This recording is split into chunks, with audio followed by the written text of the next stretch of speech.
اور اپنے ملک میں فیض احمد فیض کی بیٹی ٹرانسفر کر دو.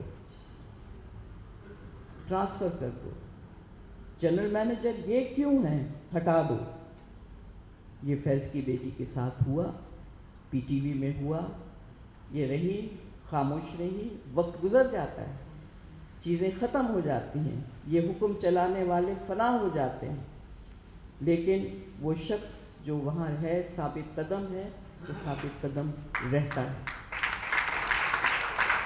تو یہ چیز اپنی جگہ پہ ہے. بہت حسین کتاب ہے, بولنے کو میں بہت کچھ کہہ سکتی ہوں, لیکن اور لوگ بھی ہیں بولنے والے, ان کو بولنا چاہیے.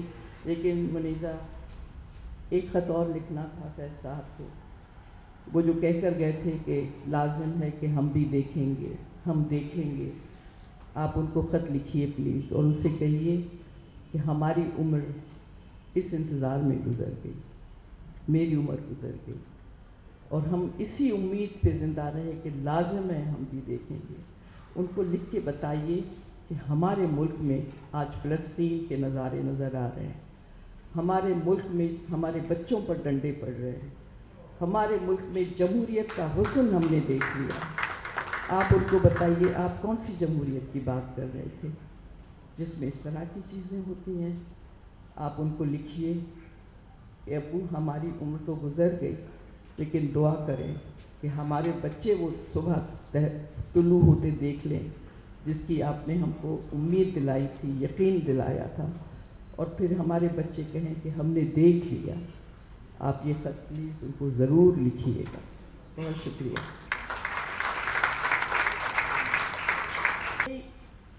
بات انگریزی میں کرنا ہوگی یا اردو میں, تو بولی جیسے چاہو.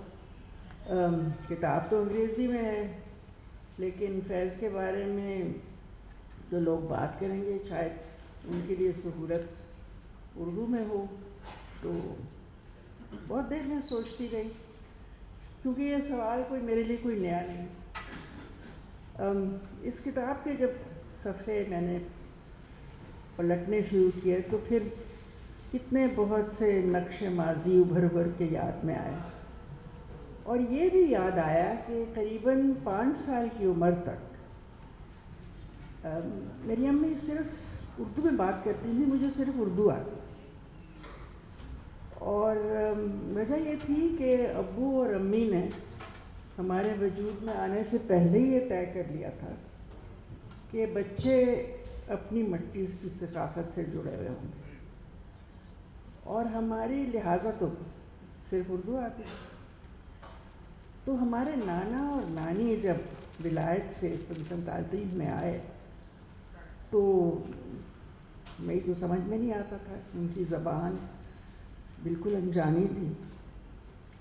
اور نانا صرف کہیں میں نے کہہ دیا نو نو بس بس, تو انہوں نے جھٹ ایک نظم بنا دی کہ بس بس موٹر بس, اومنی بس یا بلنڈر بس. تو پھر ہم دونوں کہہ لگاتے. اور وہ نانی اور نانا جو تھے وہ سن 47 سے لے کے سن 48 تک یہاں رہے. وہ داغ اجالوں کے دن. اور کچھ عرصہ ہم کشمیر میں رہے اور پھر لاہور میں, اور اس دوران میں تھوڑی بہت انگریزی بھی سیکھ لی. تو پھر معلوم ہوا کہ ہماری اماں کا تعلق کہیں اور سے ہے, اور لیکن وہ سب وہ پیچھے چھوڑ آئی تھی, بھول آئی تھی.